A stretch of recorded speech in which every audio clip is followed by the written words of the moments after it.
Welcome to EdUp Curriculum. I am your host, Nicole Poff, and I am so excited about today's conversation. I've been thinking about this all week.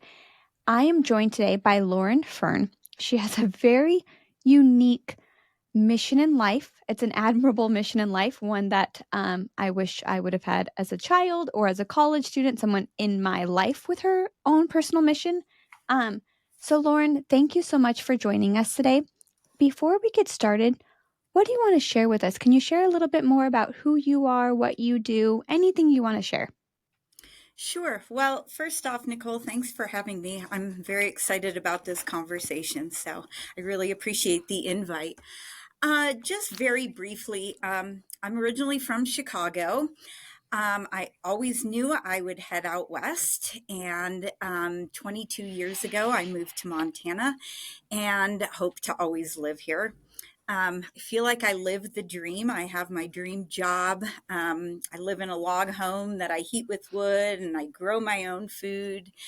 And the other beautiful thing about it out here is there's outdoor recreation everywhere. So I love biking, hiking, skiing, the whole nine yards. And I have two adult children, one currently living in Japan and one currently living in France. So, in addition, I've been a faculty member at the University of Montana now for 22 years. For the first 18 years that I've been here, I was in the math department. We have kind of a funky structure in the state of Montana. There's a lot of different ways of having 2-year colleges. And so I was in the math department at the University of Montana, and we have an embedded 2-year college here called Missoula College. So it's part of the University of Montana structure. And 4 years ago, I moved over here and I get to run the math discipline and create all the curriculum and just work with some fantastic folks.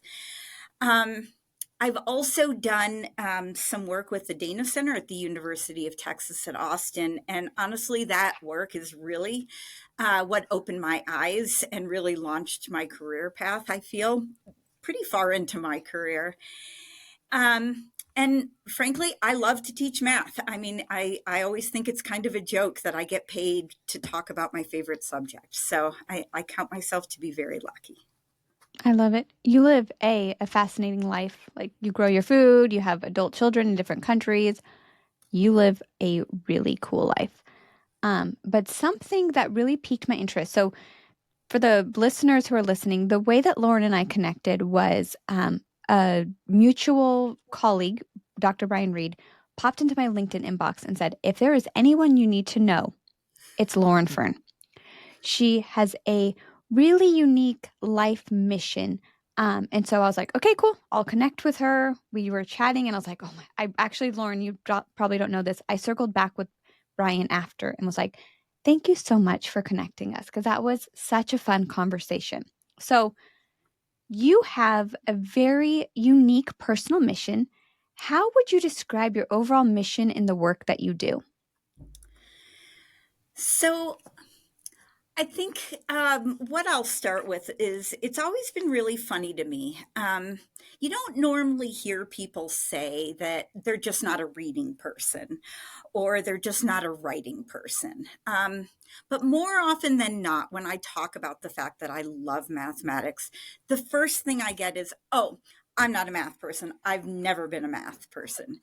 And I've never really understood why, as a society, we think that that's normal, but it is normal. And because literally everything we do and everything about our lives involves mathematics.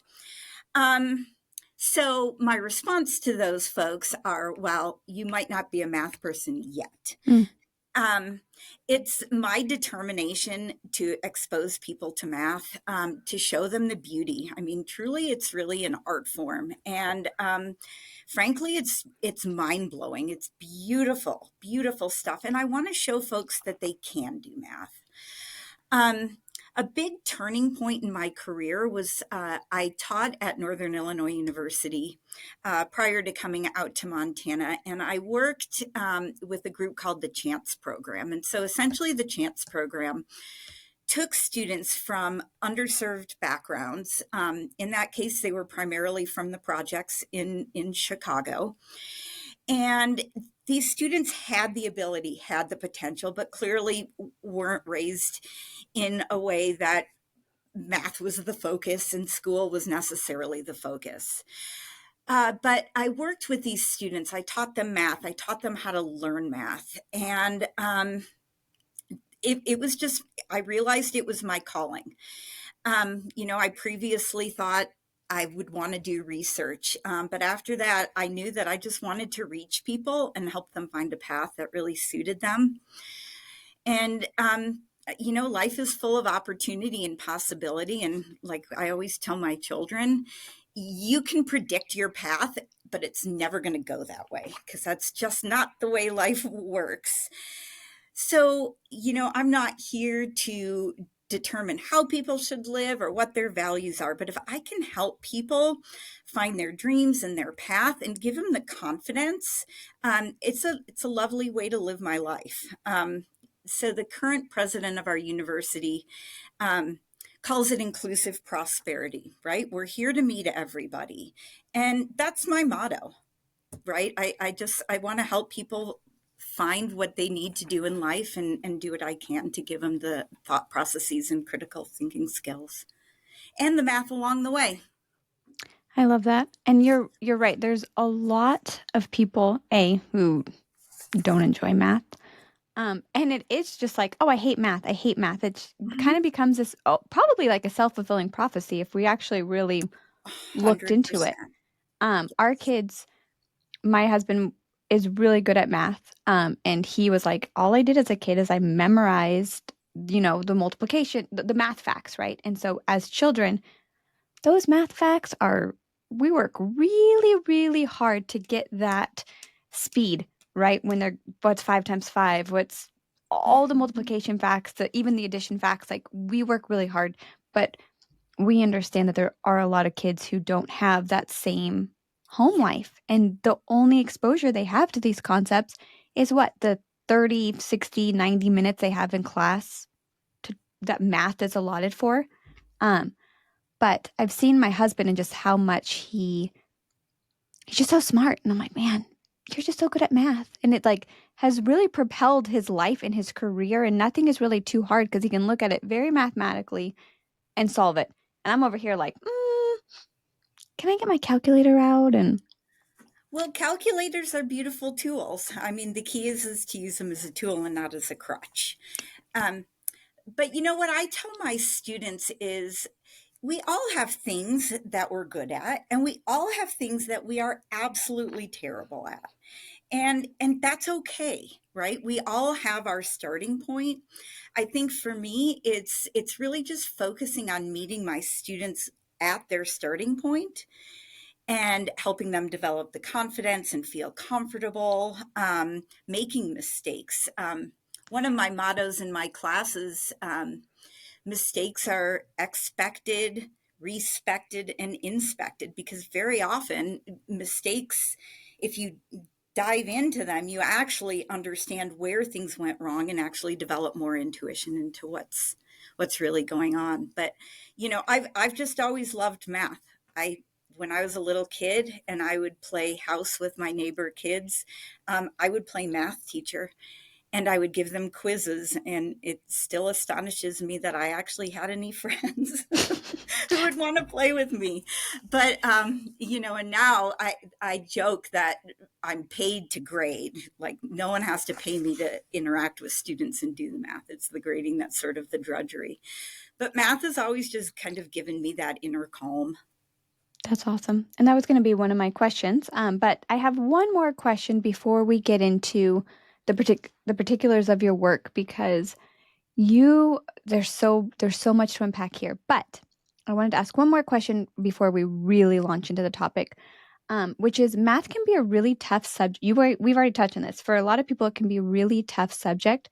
From your perspective, what's some of the biggest barriers that students face when it comes to succeeding in college math? Um, well, that's a really great question. Um,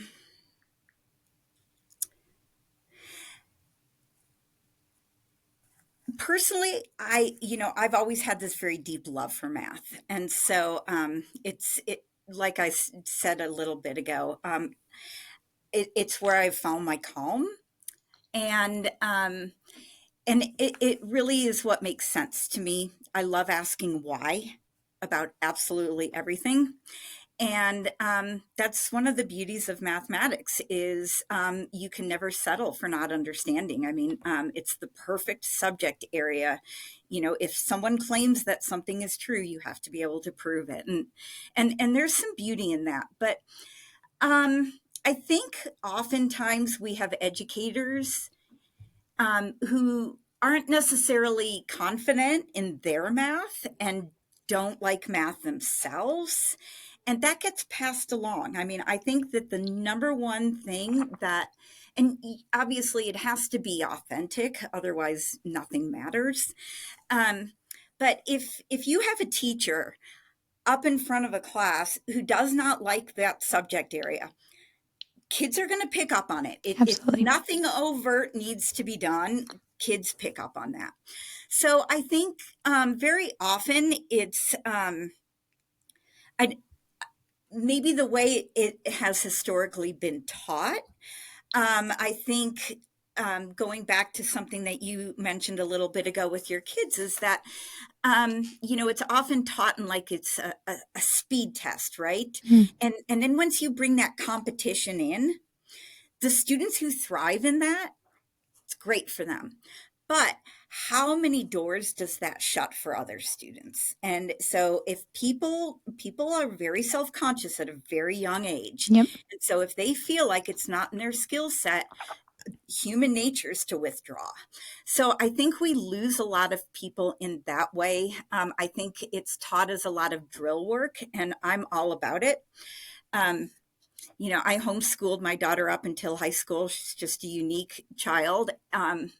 And I wouldn't let her touch a calculator until she could approximate a square root on paper of, some number in the thousands. And then I would let her have a calculator because I wanted her to get that number sense. But, when historically math homework is like, well, we're learning factoring. Here's 50 factoring problems. Have fun. Yep. Um, you know, After 50 factoring problems, people are going to probably figure out how to factor, and they will hopefully see the patterns. But it's not going to bring anybody in.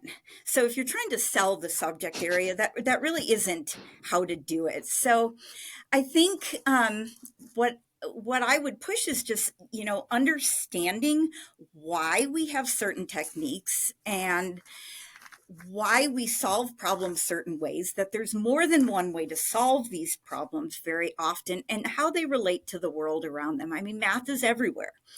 I can take a class, and if people are into nature, I can relate it to nature. We can relate it to arts, to sports, to ballistics. I mean, so once you find what people are interested in, kind of capturing that and relating math to it is a good way to do that.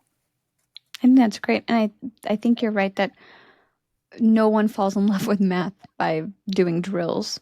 Um, Yes. you're right. I'm like, oh, I'm on problem 25. I really love this now. Right. I mean, I've always loved numbers. So one of the ways, this is an aside, but one of the ways I I deal with when I can't sleep very well, which is not normally an issue, I'm very good at falling asleep, is back when we would have digital clocks, what I would do is I would look at the time, and it would be a certain number, and I'd have to factor that number into the product of its primes. And the thing is you only have a minute to do it, right? Because then the clock changes. And then you have to do it all over again. And so either you're going to fall asleep or you're going to drive yourself crazy or have a lot of fun. But, showing people kind of the fun of numbers. When I used to hike with my daughter for during our school day, we would play like what's my function, and so we would play math games. And I think if you introduce it that way, it can open people up. Totally. The clock is so funny. I can't wait to tell my husband that. That's hilarious. And you're right. You have a timer too because you only have a minute to do it and then there's a new problem. Yep. That's hilarious. That's really great. I was watching a show recently where she would play chess on the ceiling. Very similar. You play Hmm. math games with the clock. Hmm. I love it. Okay. So, we're going to shift gears. We're going to talk about University of Montana because you all have taken a very very unique and student focused approach to the reform you've done with your math curriculum. So I want to spend time here and kind of share it with the world. So let's give the audience lay of land because you and I have talked about this. We know what's happening. Um, but you've done really innovative work by reworking the math curriculum to directly align with career pathways. So I'm going to kind of give you a loaded question here. Can you walk us through these pathways, where the history of this work is, and what sorts of continuous work is being done? Go. I Unload. would love to. Okay, so I guess I first want to preface this that the Math Pathways work isn't unique to the University of Montana, um, nor Montana itself. It's been a nationwide push, and the Dana Center at UT Austin is really the group that I've experienced who's taken the lead on this initiative, and they've just done tremendous work around the country. So essentially, it used to be the case that when people would go to college, the math course that they would have to take was college algebra. Everybody got steered the college algebra route. College algebra is beautiful. I love it. But it also proved to be a barrier for a lot of students. Many students either weren't prepared for it or it just wasn't relevant. So, you're teaching students the quadratic formula and they say, well, when am I ever going to use this in life? And that's a reasonable question to ask. And sometimes I would say probably never unless you choose to have a child and you help your child with math. Mhm. But it's the thought process that really comes. So what we've done is we've thought, well, the way we can engage students is we can teach them because math is applicable everywhere. Why don't we teach them the math that is relevant for their career paths? So, for example, if someone is heading into, say, business, or they're heading into a social science, sociology, psychology, etc., you need to have a really good grasp of statistics. And you can make a really good, rigorous course teaching students statistics. Students who are heading into history or literature or art or music, do they really need math for their major? Perhaps not, but quantitative literacy is essential just to function in our society. I mean, loans, voting techniques, gerrymandering, all of those things impact all of us. So, what this Pathways project did is essentially built, and depending upon what state system you're in, there can be numerous pathways. Currently, we have three pathways here. So we have the STEM pathway. Algebra is the language of calculus and beyond. So anyone who's going into a STEM field, college algebra is their gateway course, and they continue from there. But for students who are majoring in fields that will need statistics, then we have a statistics pathway for them. And similarly, for students who don't need math for their major, what we do is we require a quantitative literacy course. And the nice thing about the quantitative literacy course is if your students are cohorted, you can really gear the applications to be relevant for what the students are studying. So once students see that, wow, this is an area I'm studying, and I'm going to need to know how to do this math in order to be successful here, then there's that feeling of investment. And so because math is everywhere, we can teach courses such as these. and I think one of the things that I would add is this can then translate down to the high schools. I mean, a big thing we talk about a lot is partnering with the K-12 system so that we have natural pathways going from secondary to post-secondary education, whether it's a 2-year degree or a 4-year degree or a certificate. And so that work that we're doing with the pathways, we now partner with our K-12 partners, especially in the high schools, of course, and they are starting to use those pathways there. There's always more work to be done. One can always refine their courses, and one should. I mean, I don't think I ever teach the exact same course twice because will constantly try to update or tweak it. But one of the pathways we talk about here is, do we want a math for healthcare pathways?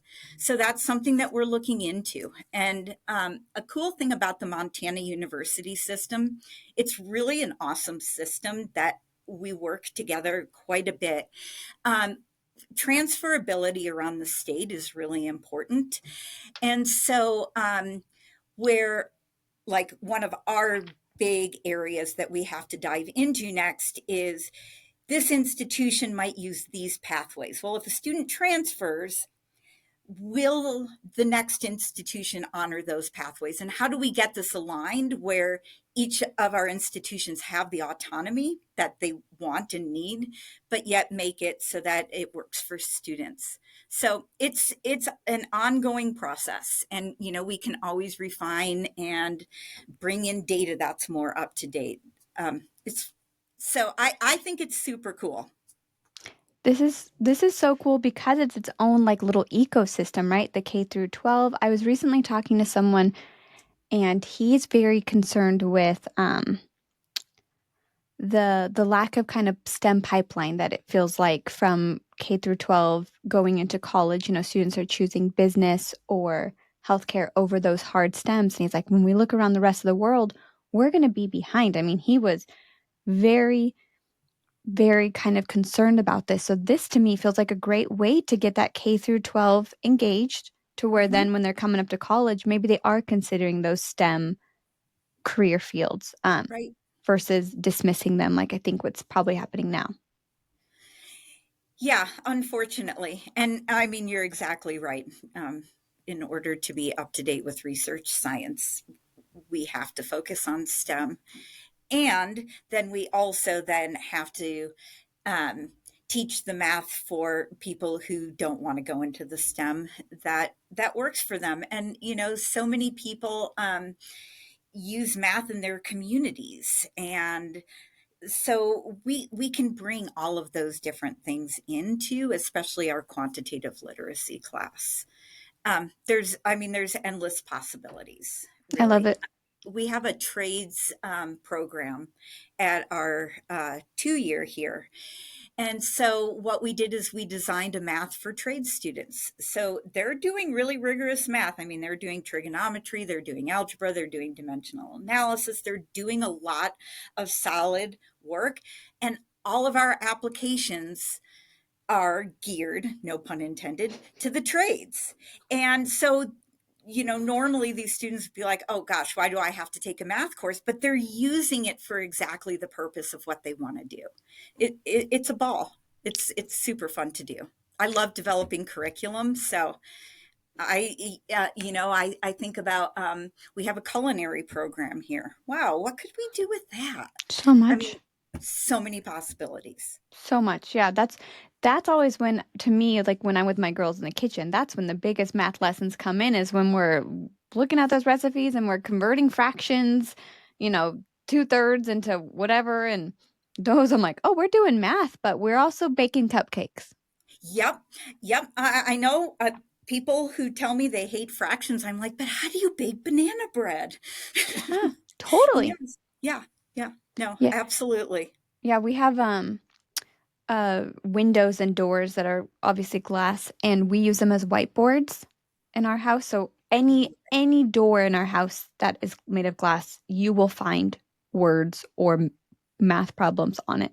So when we're baking, we're like, all right, get the marker out. We got to convert some fractions. And then, my 5-year-old, she can't convert fractions, but she wants to do math. And so, we're having her add eggs or, just Uh-huh. very simple, basic math problems. But yeah, that would transfer really well to culinary. Yeah. Yeah. No, I love that. I think that's beautiful that you do that with your kids. Okay. 'Cause it is a math lesson, and Totally. you get a cupcake at the end. I mean, Totally. it's a Here, win-win. here you go. Here's your reward. Yeah. Well, and no offense, mom, if you're listening, my mother was not great at math. And so as a kid, I didn't have that extra support. My full math support was the teacher in the classroom. And I was a very scared kid. I was too nervous to actually ask questions when I didn't understand concepts. And so if I felt like everyone else was understanding it and I wasn't, I was not going to be the one to stall the class, right? I was not going to raise my hand and admit that I didn't understand it for a couple reasons. But I just didn't have that support at home. Again, mom, love you if you're listening. You did lots of other things really great. But I just knew that math wasn't a place where at home we would be exploring those concepts. Mhm. Yeah. All right. So let's talk now. We talked about the curriculum. Let's talk about the co-requisite remediation. So you have designed the gateway math courses to shorten the math sequence so students that students need to take in order to satisfy their math requirements. You guys call these co-requisite remediation. Can you talk about these classes, the work you did to create them, and then also how they help students? Well, I would love to because the co-recs are very close to my heart. So, in terms of the math reforms, the math pathways were step number one. We had to start there so that students would take a class that's relevant and applicable. Once we have those math pathways done, then what we needed to do was tackle the fact that some students come to college who are not yet prepared for college level math. And historically, they would have to take math oh something something and then math oh something something. And it would be 2 years before the students got to a class where they would get college credit because none of these developmental classes give college credit. And it gave so many stop out points. So many students would just leave the program before they even took their first math course. That would discourage absolutely anybody and everybody. And so what we did, and not to mention the time and the money, especially Yeah. considering for our non-traditional students, that's a really big deal. So, in my perspective, once we got the pathways in place, we then needed to ask ourselves, well, what is the math that students need in order to be successful in whether it's the statistics pathway, the quantitative literacy pathway, or the STEM pathway? And all of the DevEd curriculum was built back in the day when everybody went into college algebra. So students were taking these developmental education classes and learning, great skills. You're not going to find a math person who doesn't think that they're great skills, but they're not necessarily what the students need for their program of study. So, in some of the courses, algebra is needed, and in some of the courses, a little less algebra is needed. So, what we did is we took each of those three math pathways and we said, okay, as I'm looking at this course, what do students need to know in order to be able to learn this material? And from there, we back mapped it. And so we then went through, and this took many iterations. I'll tell you a story about that in a second, but um, we back mapped it to all of the things that the students would need mathematically, and then we embed that into the course. So it's a big course, and yes, these co-requisite classes do meet more often. and for longer periods of time. And it requires a lot of wraparound support.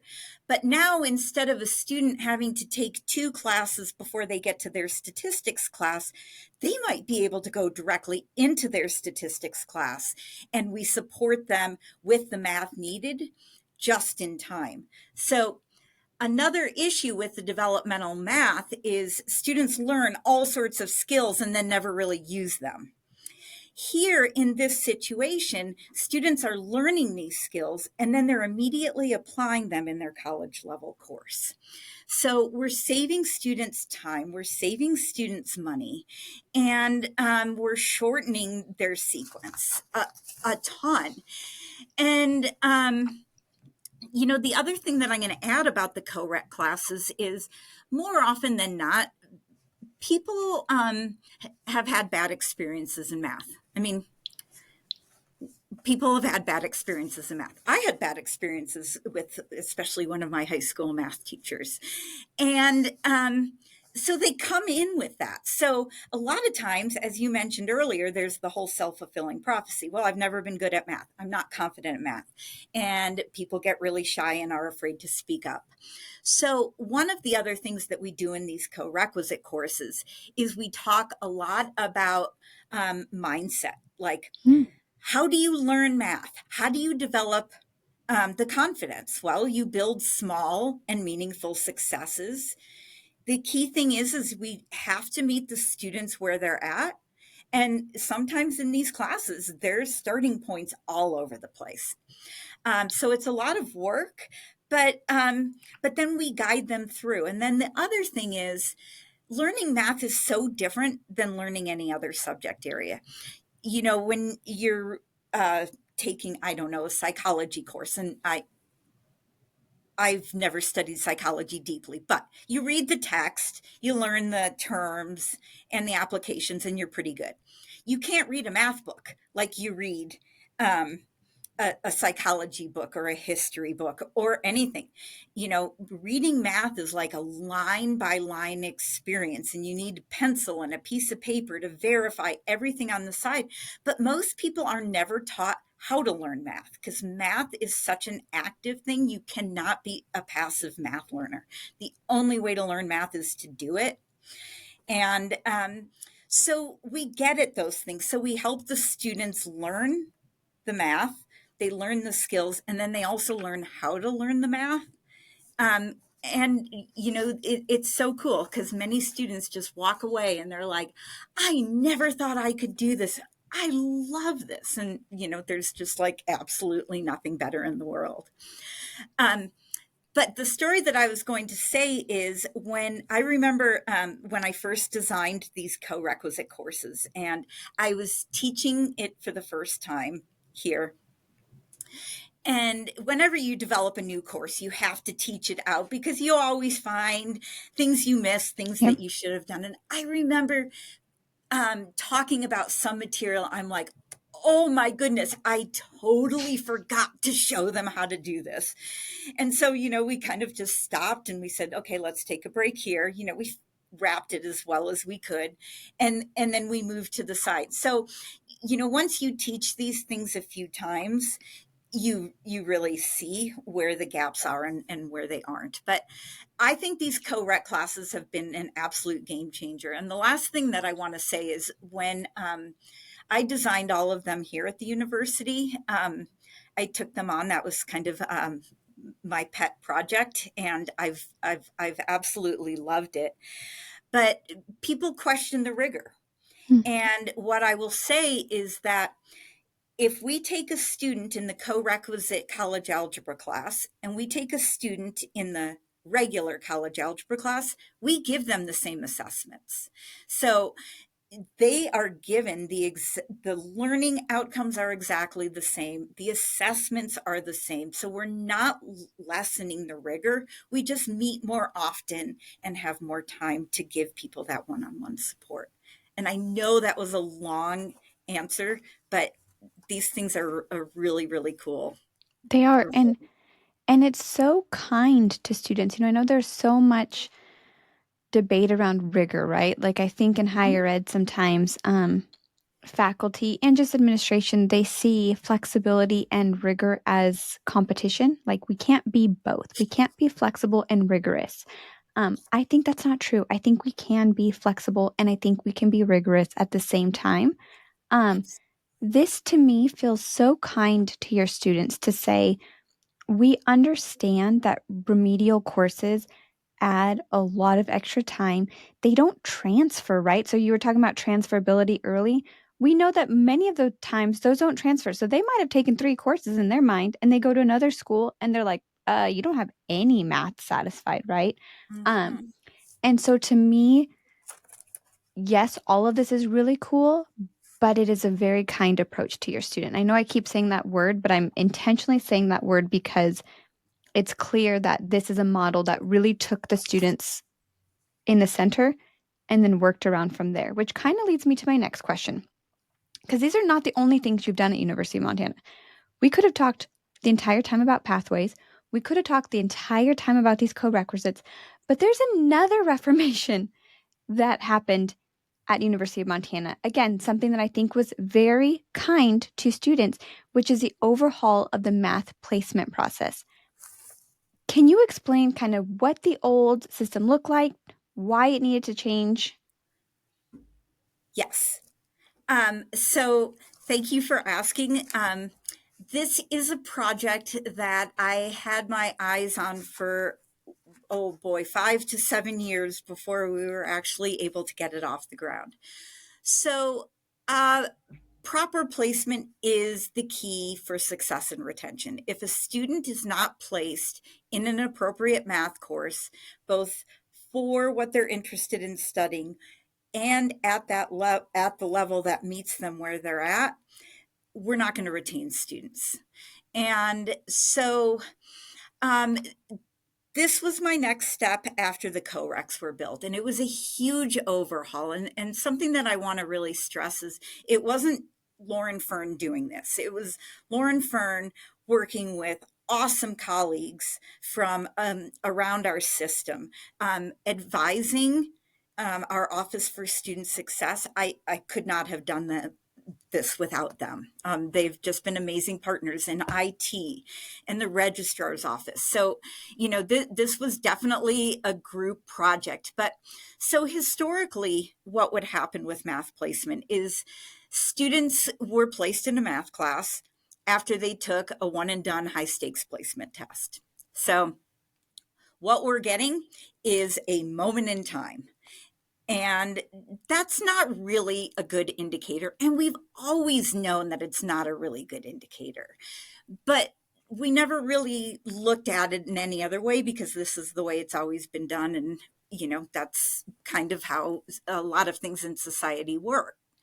Um, Also, those one and done high stakes placement, students would see that they would have to take a math test and they'd be like, I don't want to go to college. I don't want to have to take a math test.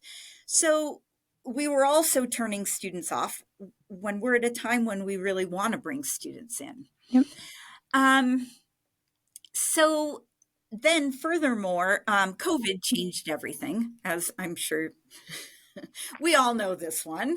Yep. And so we started thinking about, well, how can we deliver our placement?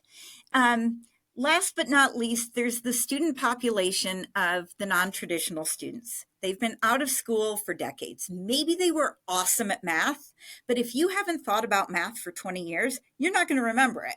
It's just the nature of that subject area, but that doesn't mean that they're not capable of doing it. So, what we wanted to do was we wanted to build a placement system that that we could offer that was asynchronous, right? So students could get remote access. That became necessary during the COVID time period. We wanted to create a placement where students would have insight into their own capacities, where they had agency over their learning and their opportunities for skill building. And we also wanted a placement where students were actually set up for success.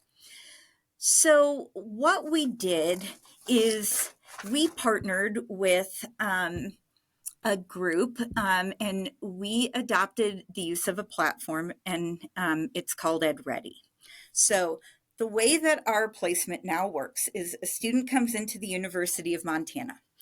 If they can place into whatever math class they need for their major using their ACT, SAT, high school GPA, or some combination of, and that gets them into the math course they need, done. They don't need to take a placement test. They're ready for it. Many of our students don't take those standardized tests anymore. Um, and so what we then did is we reframed our placement as a pathway to placement instead of a high stakes. So we emphasize that placement is a process. And so what happens is students start out, they go into this program, it's free of charge for us at the university and for the students. And students take an initial diagnostic. If when they take that initial diagnostic, they get placed into the math class they need, done.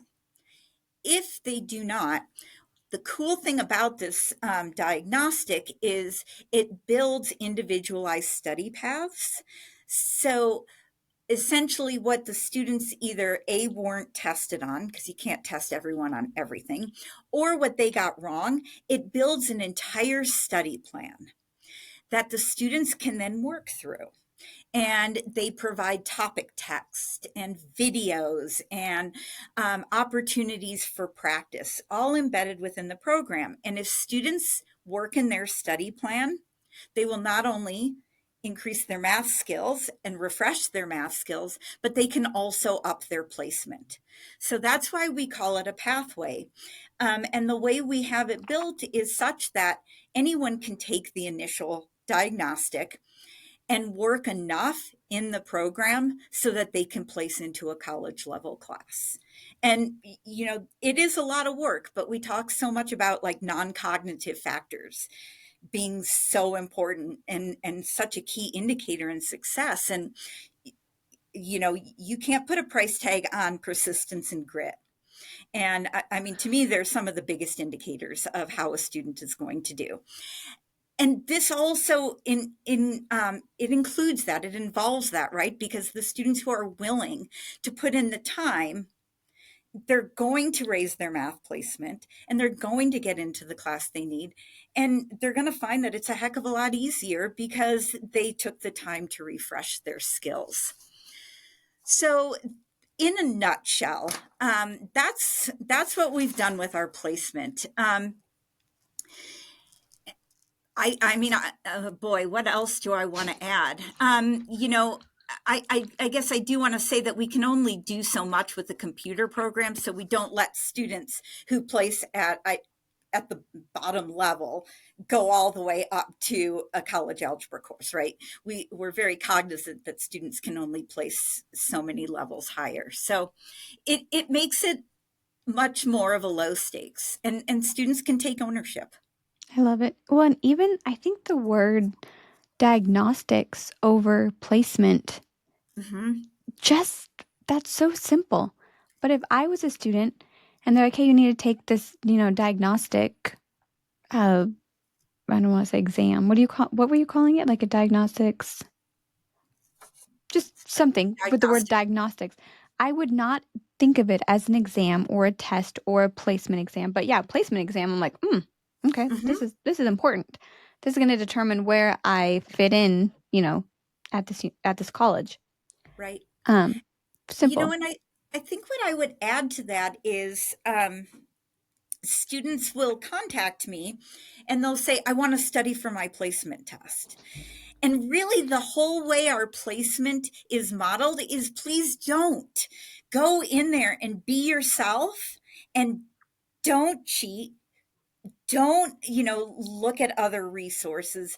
Just be authentic in there and do what you can do and skip what you need to because we are providing you a platform to fill in any of those missing skills. So I love the framing, and I think it's a lot more welcoming to students. And again, especially for the non-traditional population, sometimes they just need a refresher and it all comes back. Totally. So. I can't imagine right now someone being like, take a math placement exam. I'd be like, don't think I can do that. Okay. Let's start to kind of, so this was so many good things about University of Montana. We have covered a lot. Let's kind of just talk a little bit more broad now, just as we kind of start to wrap up. Um, so beyond curriculum, placement, the co-requisites, what do you think needs to change in the way we teach and approach math at the college level?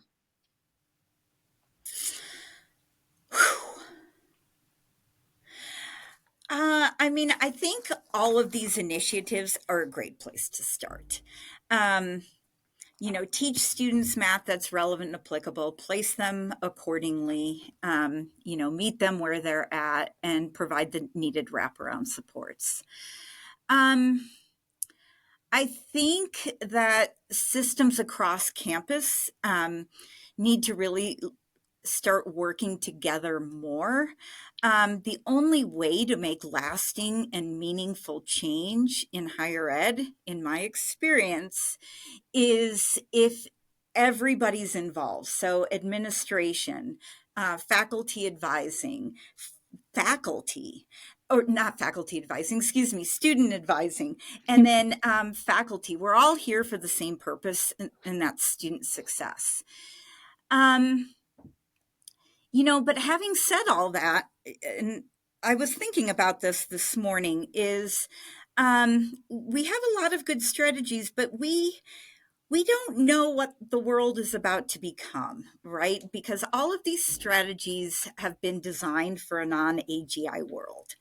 And we don't really know what's coming. And we know that it's going to affect things. The world students are going to be entering is still an open question. Hence, the skills that they're going to need is such an open question.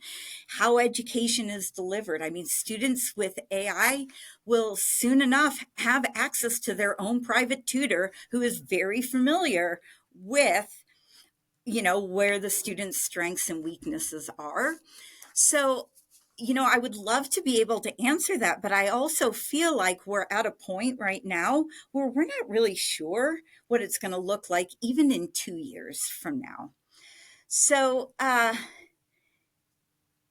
it's really hard to answer that. And I think the other thing that I'll add is that I've been teaching math for over 30 years, and the student demographics have changed tremendously.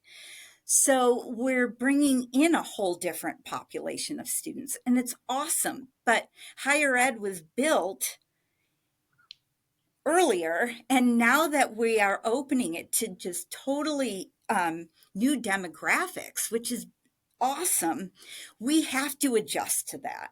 And so I think there's a lot of adjustment that needs to happen, which is what our initiatives here really are focusing on.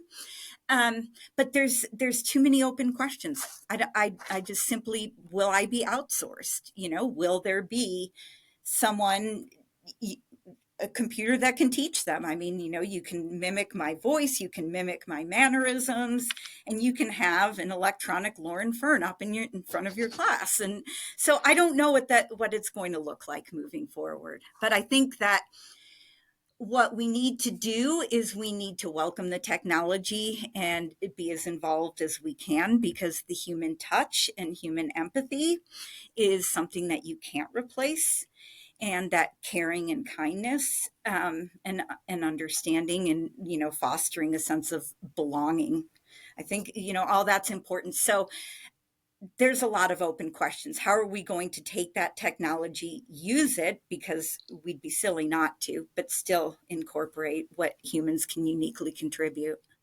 I love that answer. I mean, like you said, the student has changed. Like this is I own a curriculum company. One of our pillars is literally the student has changed, right? Universities were designed for a much different student. The student has changed. We need to catch up. Yeah. But I think what you're also pointing out too is like the world is changing very rapidly. I'm sure when calculators came out, there same thing with like someone was telling me that when spell check became a function on Word, that Uh-huh. people thought they were cheating because spell check was there, and now it felt like students didn't need to memorize the word. Now it's so integrated into our everyday life that I'm sure those people having that same fight back then didn't have the foresight to see what spell check became today. Right. So I think just acknowledging, like, yeah, we don't know yet. This is there's a lot. There's so much changing, but I think what you guys are doing and why keep saying this is kind is you're kind of future proofing your curriculum regardless of how much the world changes. You are cutting time off for students, right? You're being very intentional about the time that students spend learning math in your school. You're aligning it to their skills in a or to their careers in a very meaningful way, right? Like you guys are controlling what you can Hmm. so that as the world changes, you can just adapt with it.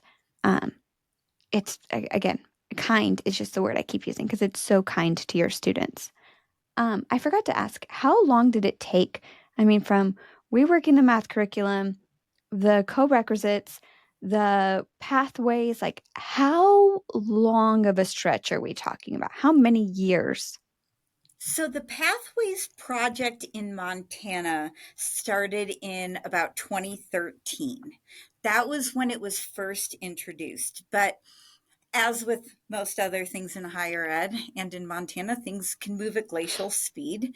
And so we are still, as a system, aligning our math pathways. I feel like we've done a really good job with that. Our co-requisite classes, I started designing them 8 years ago, and those are continuously improving. And we're still doing math pathways work, for example, around the system, and talking about the different models of co-recs that we offer here at the University of Montana as opposed to um, another university in the state. And our placement, that we're now 2 years in, so we were just able to collect our first bit of longitudinal data just to see how well are the multiple measures working, how well are the one and done versus the students who use the pathway to placement. So it's all going on, but this is easily a good 10 years. Wow. So the longitudinal data, what you're saying is there's a part two coming up. What you guys have learned, success, I think that would be a really great, whenever you guys are ready, I think that would be a really great contribution to this topic, especially because so many people haven't even started this yet, right? You guys seem to be so far ahead of where everyone else is. So then to be able to come behind with a part two and say, this is what we found. This is how it's impacted our students positively, negatively. I would love to do that. Um, Lauren, I have one more question because we're wrapping up here. If someone wanted to contact you, if someone wanted to talk to you about this, if someone was thinking, we really need this at our school, how can they get a hold of you? Email. um, it's that simple. I love helping other people build these. I've worked with schools in Arkansas. I've worked with schools in New York and Minnesota and California, helping them build the pathways, helping them build the co-recs. The Dana Center down in UT Austin is hands down the best resources, but all people need to do is go to the University of Montana website and look me up, and I will happily talk forever about these things and help people get them in place. And one of the other things that I love to do is another initiative that we've done here is books are really expensive. I'm speaking to someone who works with curriculum. And especially for like gen ed math courses, students historically would have to spend like $100 for a book that they're going to use 3 months of their life if they even ever open it. So, what we've done is we've incorporated open educational resources here. So now our students don't have to pay money for any of their materials. We got money to do a calculator checkout program so students can check out a calculator for the semester. Um, and I'm happy to give people these courses. I mean, they're on open platforms. And so I'll just share out the courses that we've built. And the only thing I ever ask from people is please come back with some constructive criticism, because more eyes on this will make the courses better. So let me learn from you as well. I love that. I love that. And I really do hope that people listening to this pursue you because this is I wish that this would have been a thing when I was in college, when I was fumbling through placement exams and remedial courses. I wish that a system like this would have existed for me and all my peers around me as we kind of fumbled through these. So, Lauren, thank you so much for being here. Um, yeah, just such a unique life mission to make math fun and exciting and engaging for students. The work that you've done, I mean, I know 10 years feels long, but the amount of initiatives that you've done in 10 years is truly impressive. And I know you have a team behind you. So Mhm. huge kudos to University of Montana. Huge, I mean, if nothing else, huge kudos to you and your leadership team to have the vision for this and actually move it forward versus letting it, just be a pipe dream forever. So thank you. Thank you for being here and for sharing. Well, thank you for listening. I really appreciate it. Awesome.